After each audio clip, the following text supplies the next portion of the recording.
The Lord. Hallelujah. യേശുവേ നന്ദി. പ്രിയപ്പെട്ട സഹോദരങ്ങളെ, യേശുവിൻ്റെ ജനനത്തിന് വേണ്ടി നാം എല്ലാവരും ഒരുങ്ങിക്കൊണ്ടിരിക്കുകയാണ്. വിസ്മയിപ്പിക്കുന്ന ദൈവകൃപയാണ് നമുക്ക് വേണ്ടി ജനിച്ച കർത്താവായ യേശുക്രിസ്തു എന്ന ധ്യാനചിന്തയാണ് കർത്താവ് ഇന്ന് നമുക്ക് വേണ്ടി നൽകുന്നത്. പ്രിയപ്പെട്ട സഹോദരങ്ങളെ, ദൈവത്തിൻ്റെ ആത്മാവ് ഈ ദിവസങ്ങളിൽ നമ്മുടെ മേൽ ഇറങ്ങി വരട്ടെ എന്ന് അച്ഛൻ ആത്മാർത്ഥമായിട്ട് പ്രാർത്ഥിക്കുകയാണ്. കർത്താവായ യേശുക്രിസ്തു നമുക്ക് വേണ്ടി ജനിച്ചു എന്നുള്ള വലിയ ബോധ്യത്തിലേക്ക് എല്ലാ കുടുംബങ്ങളും എല്ലാ വ്യക്തികളും നമ്മുടെ എല്ലാവരുടെ ഹൃദയങ്ങളും നിറയട്ടെ എന്ന് ഞാൻ ആത്മാർത്ഥമായിട്ട് പ്രാർത്ഥിക്കുകയാണ്. Price the Lord. ഹല്ലേലൂയ. യേശുവേ നന്ദി, യേശുവേ ആരാധന. ഒരിക്കൽ ഒരു പക്ഷി പറന്ന് വന്ന് ഒരു മരത്തിൻ്റെ ഉണങ്ങിയ ചില്ലയിലിരിക്കുകയാണ്. അത് അല്പനേരം വിശ്രമിക്കാൻ വേണ്ടിയാണ് അവിടെ ഇരിക്കുന്നത്. പെട്ടെന്നൊരു സ്വരം കേട്ടു. മരം പക്ഷിയോട് പറഞ്ഞു, അല്ലയോ പക്ഷി, നീ ഇങ്ങനെ ഈ ഉണങ്ങിയ കമ്പിലിരുന്നാൽ എനിക്കൊരു ഉറപ്പും തരാൻ സാധിക്കില്ല. നിനക്ക് വേണമെങ്കിൽ നല്ല ബലമുള്ള ഒരു ശിഖരത്തിൽ ഇരുന്ന് നിനക്ക് വിശ്രമിച്ചുകൂടെ? ഞാൻ നിന്നെ താങ്ങിക്കൊള്ളാം. അപ്പോൾ പക്ഷി ആ മരത്തിനോട് പറഞ്ഞു, നിന്റെ സ്നേഹത്തിന് ഞാൻ ഒത്തിരി നന്ദി പറയുകയാണ്. നിന്റെ ഈ ഉണങ്ങിയ ശിലയിൽ ഇരിക്കുന്നതിൽ എനിക്ക് യാതൊരു ഭയവുമില്ല. കാരണം എനിക്ക് 2 ചിറകുകളുണ്ട്. ഏതെങ്കിലും കാരണവശാൽ ഈ കൊമ്പ് ഒടിഞ്ഞു പോയാൽ എൻ്റെ ചിറകുകൾ ഉപയോഗിച്ച് ഞാൻ പറന്നുയരും. അതുകൊണ്ട് നിൻ്റെ സ്നേഹത്തിന് നന്ദി. ഞാൻ ഈ ഉണങ്ങിയ ചില്ലയിൽ ഇരുന്നു കൊള്ളാം. എനിക്കൊരു അപകടവും വരികയില്ല. എൻ്റെ പ്രിയപ്പെട്ട സഹോദരങ്ങളെ, വല്ലാത്ത ഒരു കാലഘട്ടത്തിലൂടെയാണ് നാം കടന്നു പോകുന്നത്. അനവധിയായ പ്രതിസന്ധികൾ കോവിഡ് കാലഘട്ടത്തിൽ മാനവകുലം അഭിമുഖീകരിക്കുകയാണ്. മുമ്പെങ്ങുമില്ലാത്ത വിധത്തിലുള്ള ഭയപ്പാടുകളാണ് നമുക്കുള്ളത്. ഈ ഒരു കാലഘട്ടത്തിൽ ഒരു ക്രിസ്ത്യാനിയുടെ ചിറകുകൾ എന്താണ്?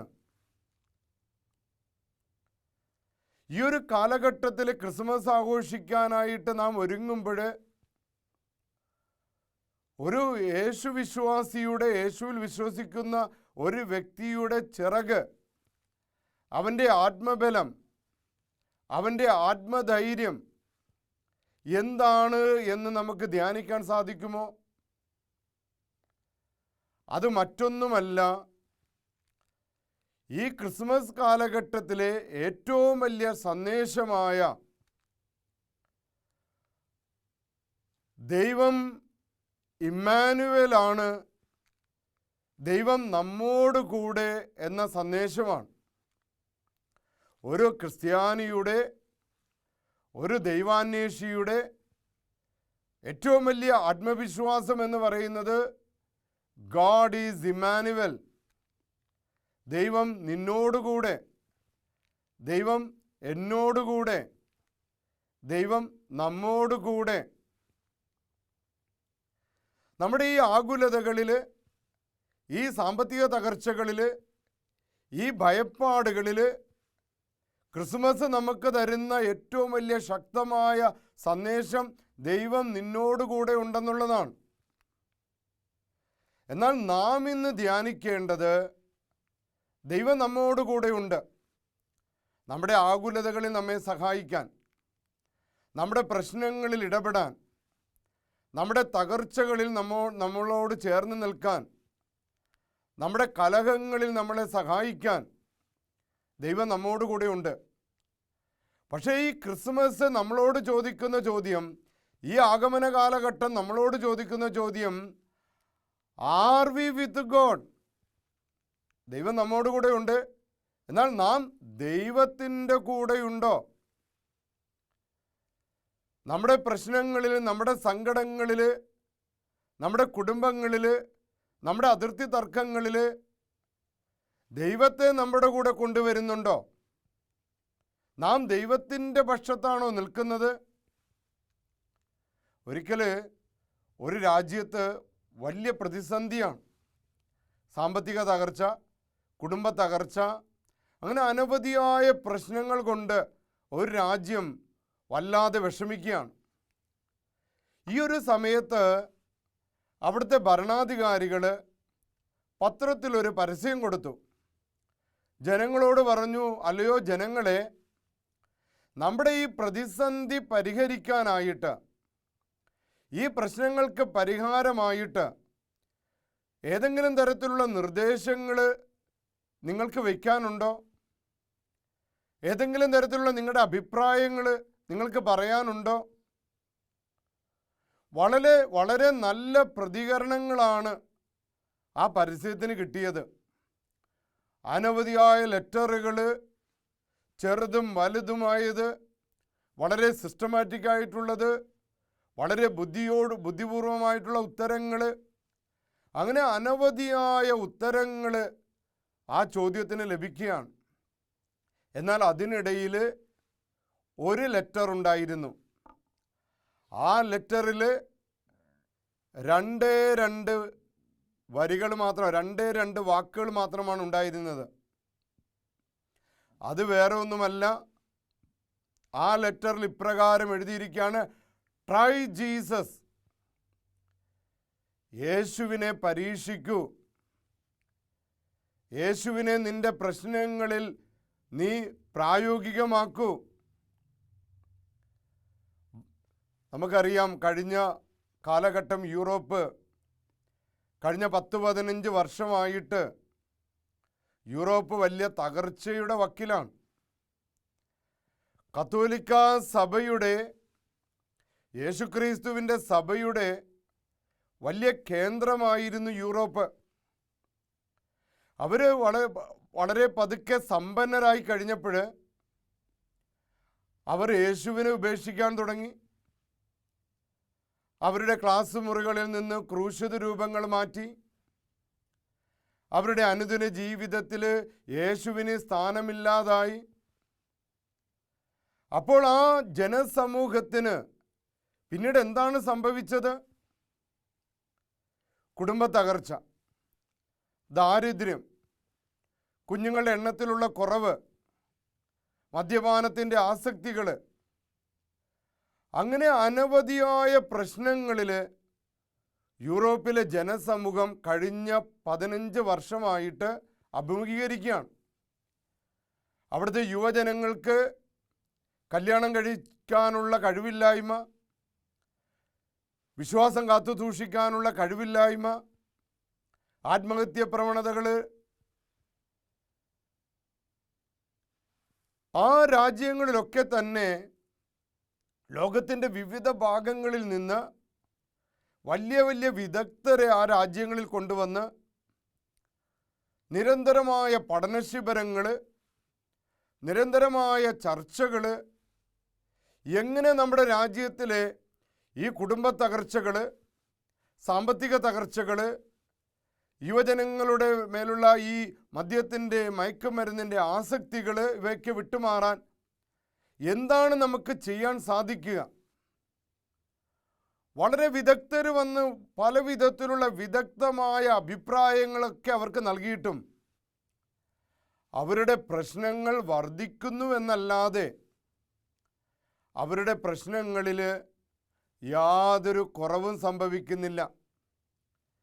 യഥാർത്ഥത്തിൽ അവർ തിരിച്ചറിയേണ്ട ഒരു കാര്യം, അവരുടെ വിശ്വാസ ജീവിതത്തിൻ്റെ, അവരുടെ കുടുംബ ജീവിതത്തിൻ്റെ കേന്ദ്രം ഒരു കാലത്ത് യേശുവായിരുന്നു. അന്ന് അപ്പനും മക്കളും കുടുംബം മുഴുവനും സന്തോഷത്തിലും ഐക്യത്തിലുമാണ് അവർ ജീവിച്ചിരുന്നത്. എന്നാൽ യേശുവിനെ നഷ്ടപ്പെടുത്തിയപ്പോൾ ആകുലതകളും ഭയപ്പാടുകളും തകർച്ചകളും മുമ്പെങ്ങുമില്ലാത്ത വിധത്തിൽ അവർ അഭിമുഖീകരിക്കേണ്ടി വന്നിരിക്കുകയാണ്. ഇനി കോവിഡിൻ്റെ മഹാമാരി കൂടി അവരെ പിടികൂടുമ്പോൾ അവർ ആരുടെ അടുത്ത് പോകണമെന്നറിയാതെ അവർ വിഷമിക്കുകയാണ്. യഥാർത്ഥത്തിൽ അവർ പോകേണ്ടത് ആരുടെ അടുത്തേക്കാണ്? കർത്താവായ യേശുവിൻ്റെ അടുത്തേക്കാണ്. നമുക്ക് വേണ്ടി പിറക്കുന്ന രക്ഷകനായ യേശുവിൻ്റെ അടുത്തേക്കാണ്. ആ യേശു അവരുടെ എല്ലാ ചോദ്യങ്ങൾക്കും അവരുടെ എല്ലാ പ്രശ്നങ്ങൾക്കും പരിഹാരമാകും. അവർ തങ്ങളുടെ ജീവിതത്തിൽ പരീക്ഷിക്കേണ്ടത് കാലിത്തൊഴുത്തിൽ പിറന്ന ഉണ്ണിയേശുവിനെയാണ്. അവരുടെ പ്രശ്നങ്ങൾക്ക് അവർ പ്രയോജനപ്പെടുത്തേണ്ടത്, ഉപയോഗിക്കേണ്ടത് യേശുവിനെയാണ്. ഇത് യൂറോപ്പിലെ ജനങ്ങളുടെ മാത്രം കഥയല്ല. നമ്മുടെ ജീവിതത്തിലേക്കും ആ ഒരു വെല്ലുവിളി കടന്നു വരികയാണ്. ഒരു കാലത്ത് നമ്മുടെ നാട്ടിൽ വലിയ ദാരിദ്ര്യമുണ്ടായി. ഇന്ന് നമുക്ക് വീടായി, കാറായി, സൗകര്യങ്ങളായി. അവർക്ക് പറ്റിയ അപകടം നമുക്കും സംഭവിച്ചുകൊണ്ടിരിക്കുകയാണ്. ക്ലേശങ്ങളും പീഡകളും സാമ്പത്തിക തകർച്ചകളും കുടുംബ തകർച്ചകളും നമ്മുടെ മുൻപിലും വലിയ വെല്ലുവിളിയായി നിൽക്കുകയാണ്. പ്രിയപ്പെട്ടവരെ, യേശുവിനെ പരീക്ഷിക്കാൻ, യേശുവിനെ നമ്മുടെ കുടുംബത്തിൽ നിന്ന് നമ്മൾ ഒഴിവാക്കിയാൽ നമ്മളുടെ ജീവിതത്തിലെ തകർച്ചകളുടെ ആക്കം കൂടും. ഈ ഒരു കാലഘട്ടത്തിലാണ് ക്രിസ്മസ് നമ്മുടെ മുൻപിലേക്ക് വരുന്നത്. പുൽക്കൂട്ടിൽ ഉണ്ണിയേശു നമുക്കായി പിറന്നത്.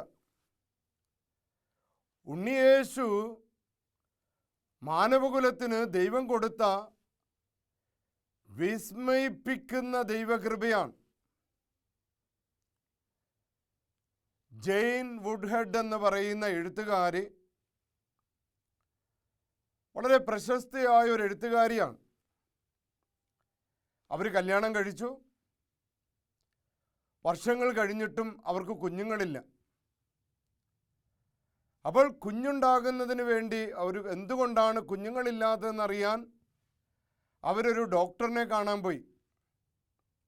ഡോക്ടർ വളരെ വിദഗ്ധമായ പരിശോധനകളൊക്കെ നടത്തി കണ്ടുപിടിച്ചു അവർക്ക് 2 ഗർഭപാത്രങ്ങളാണ് ഉള്ളത്. വളരെ അസ്വാഭാവികമായ ഒരു കാര്യമാണ്. അതുകൊണ്ട് ഡോക്ടർമാർ വിധി എഴുതി സാധാരണ രീതിയിൽ കുഞ്ഞുങ്ങളുണ്ടാകുക സാധ്യമല്ല. അപ്പം അതുകൊണ്ട് യാതൊരു വിധത്തിലും നിങ്ങൾക്ക് കുട്ടികളുണ്ടാവില്ല എന്ന് ജെയിൻ വുഡ്ഹെഡിനോട് ഡോക്ടർമാർ പറഞ്ഞു. വളരെ നിരാശപ്പെട്ടുകൊണ്ടാണ് അവൾ വീട്ടിലേക്ക് പോയത്. പിന്നീട് കുറേ നാളുകൾ കഴിഞ്ഞപ്പോൾ വീണ്ടും അവൾ ചിന്തിക്കുകയാണ്, മറ്റേതെങ്കിലും ഒരു വിദഗ്ധ ഡോക്ടറിൻ്റെ അടുത്ത് ചെന്ന് ഏതെങ്കിലും തരത്തിലുള്ള ഒരു പരിഹാരം ഈ കുഞ്ഞുങ്ങളില്ലാത്ത അവസ്ഥയ്ക്ക് പരിഹാരം കാണാൻ സാധിക്കുമോ? അങ്ങനെ അവൾ വളരെ വിദഗ്ധരായ മറ്റു ഡോക്ടർമാരുടെ അടുത്ത് പോയി. അവർ ഈ ജെയിനെ പരിശോധന കഴിഞ്ഞപ്പോൾ അവർ അത്ഭുതപ്പെടുകയാണ്. അവർ ജെയിൻ വുഡ്ഹെഡിനോട് പറഞ്ഞു, നിങ്ങൾ 7 മാസം ഗർഭിണിയാണ്.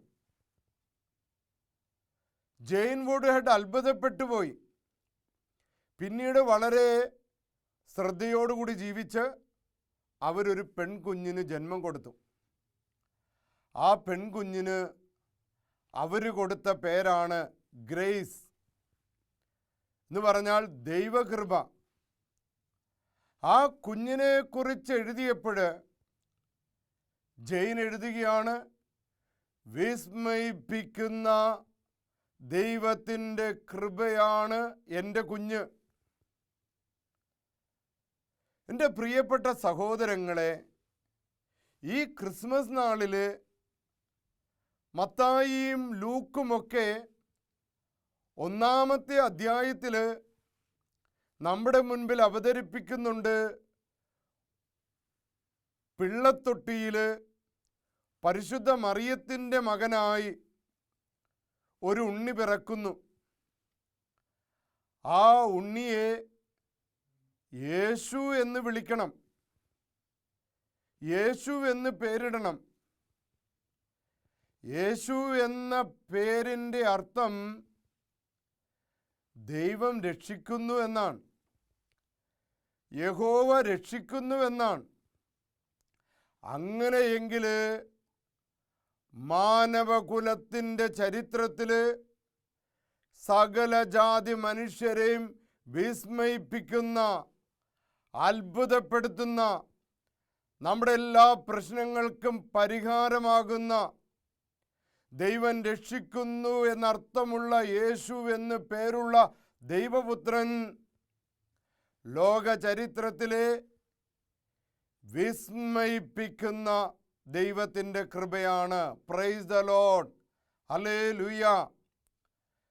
പുൽക്കൂട്ടിലേക്ക് എത്തി നോക്കുമ്പോൾ നമുക്കവിടെ കാണാൻ സാധിക്കുന്നത് അങ്ങനെ വിസ്മയിപ്പിക്കുന്ന ദൈവകൃപ.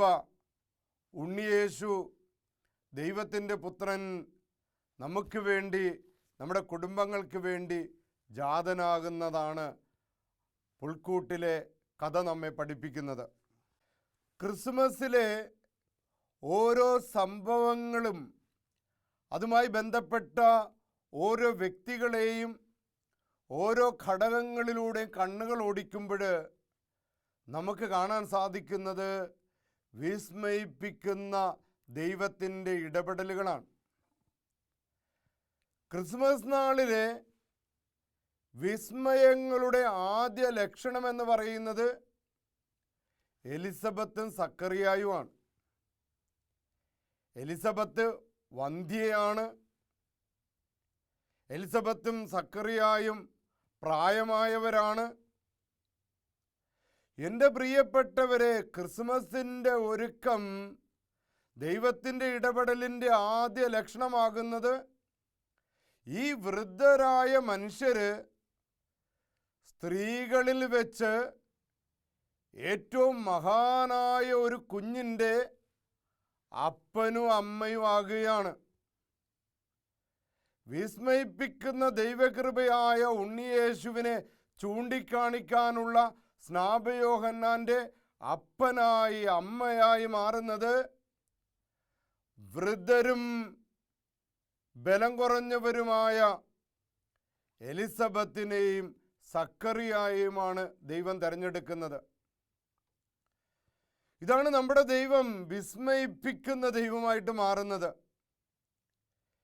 ഇങ്ങനെ പ്രായമായവരെ കുറിച്ച് നാം പറയും, നിങ്ങൾക്ക് പ്രായമായില്ലേ, ഇനി വെറുതെ ഇരുന്നു കൂടെ, ഇനി നിങ്ങൾ വേറെ കാര്യങ്ങളിലൊന്നും ഇടപെടണ്ട. പ്രിയപ്പെട്ടവരെ, എന്നാൽ ദൈവം ഇത്തരത്തിലുള്ളവരെ, വൃദ്ധരായവരെ, അല്ലെങ്കിൽ സമൂഹത്തിൽ താഴെയുള്ളവരെ, സാമ്പത്തികമായിട്ട് ബലമില്ലാത്തവരെ, അങ്ങനെയുള്ളവരെ ദൈവം തെരഞ്ഞെടുത്തിട്ട് തൻ്റെ രക്ഷാകര ചരിത്രത്തിന് അവരെല്ലാവരെയും ഉപയോഗിക്കുന്നതാണ്. അപ്പോൾ ക്രിസ്മസ് വിസ്മയങ്ങളുടേതാണ്. ബലഹീനരുടെ, ശക്തി കുറവുള്ളവരുടെ, സാധാരണക്കാരെ, അവരെല്ലാവരെയും വിസ്മയിപ്പിക്കുന്ന ദൈവകൃപയുടെ ഭാഗമാക്കുന്നതാണ് ക്രിസ്മസ്. അപ്പോൾ നാം പലപ്പോഴും ഓർക്കും, ഞാൻ ഒന്നിനും കൊള്ളാത്തവനാണ്, ഒന്നിനും കൊള്ളാത്തവളാണ്. എന്നാൽ ക്രിസ്മസ് നമ്മളെ പഠിപ്പിക്കുന്നത് ദൈവത്തിൻ്റെ മുൻപിൽ നാം വളരെയധികം പ്രിയപ്പെട്ടവരാണ്. ഒരുപക്ഷെ ലോകത്തിൻ്റെ മുൻപിൽ നമുക്ക് വിലയുണ്ടാവില്ല, മറ്റുള്ളവരുടെ മുൻപിൽ നമുക്ക് വിലയുണ്ടാവില്ല. പക്ഷേ എലിസബത്തിൻ്റെയും സക്കറിയായുടെ ജീവിതം നമ്മെ പഠിപ്പിക്കുന്നത് ദൈവത്തിൻ്റെ മുൻപിൽ നാം ഒത്തിരി വിലയുള്ളവരാണ് എന്നാണ് ദൈവം നമ്മെ പഠിപ്പിക്കുന്നത്.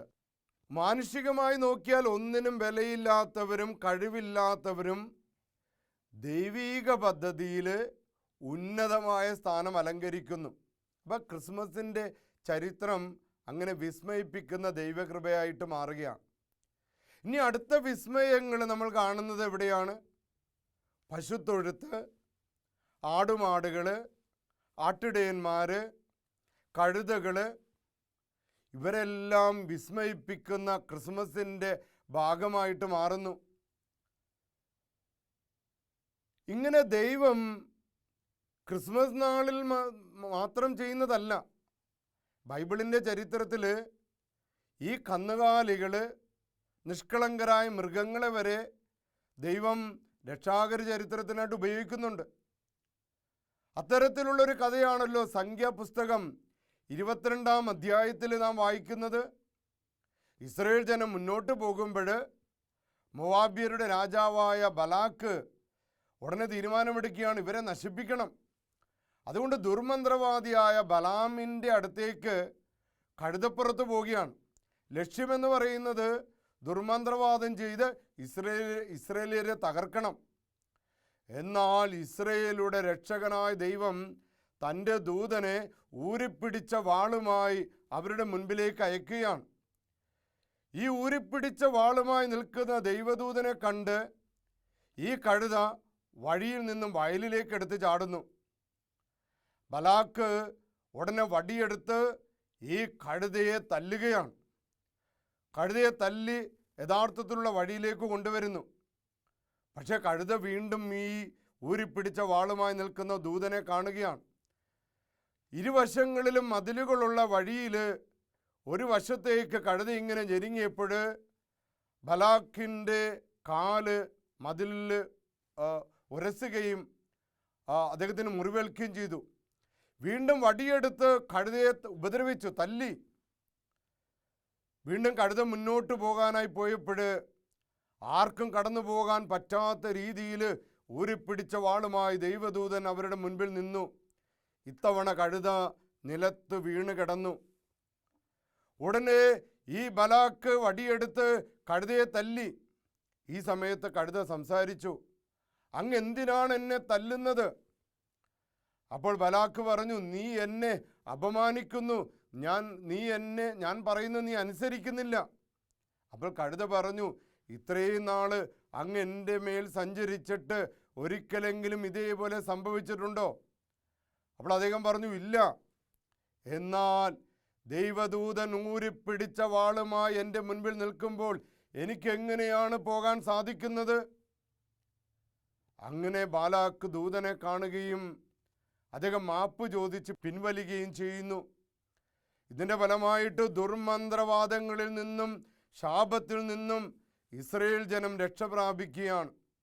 പ്രിയപ്പെട്ടവരെ, കാലിത്തൊഴുത്തിൽ ഇതേപോലുള്ള നിഷ്കളങ്കരായ പശുക്കളും ആടുമാടുകളും ആട്ടിടയന്മാരുമെല്ലാം കർത്താവിൻ്റെ വിസ്മയിപ്പിക്കുന്ന ദൈവകൃപയുടെ അടയാളമായിട്ട് മാറുകയാണ്. Price the Lord. മറ്റൊരു വിസ്മയിപ്പിക്കുന്ന അത്ഭുതമാണ് വാൽ നക്ഷത്രം, പ്രകാശം കൊടുക്കുന്ന നക്ഷത്രം. ഉണ്ണിയേശുവിനെ തിരിച്ചറിയാനായി ഇടയന്മാരെയും പൂജരാജാക്കന്മാരെയും സഹായിക്കുന്നത് വാൽ നക്ഷത്രമാണ്. നാം ഓരോരുത്തരും വിളിക്കപ്പെട്ടിരിക്കുന്നത് ഇത്തരത്തിൽ നക്ഷത്രങ്ങളാകാനാണ്. മാഹിയിലെ എഴുത്തുകാരൻ മുകുന്ദൻ കോഴിക്കോട് ഒരു ക്രിസ്മസ് നാളിൽ വന്ന് പറഞ്ഞു, പണ്ട് സ്ട്രീറ്റ് ലൈറ്റുകൾ ഇല്ലായിരുന്നു. അന്ന് ചൂട്ട് പിടിച്ചുകൊണ്ടാണ് ജനം പോയിരുന്നത്. എന്നാൽ ഉള്ളു നിറച്ച് പ്രകാശമുണ്ടായിരുന്നു. എന്നാൽ ഇന്ന് സ്ട്രീറ്റ് ലൈറ്റുകളായി. എന്നാൽ ഉള്ളിൽ നിന്ന് പ്രകാശം കെട്ടുപോയിരിക്കുന്നു. പ്രിയപ്പെട്ട സഹോദരങ്ങളെ, വിസ്മയിപ്പിക്കുന്ന ക്രിസ്മസിൻ്റെ അടയാളമായി തീരാൻ നാം ആഗ്രഹിക്കുന്നുണ്ടോ?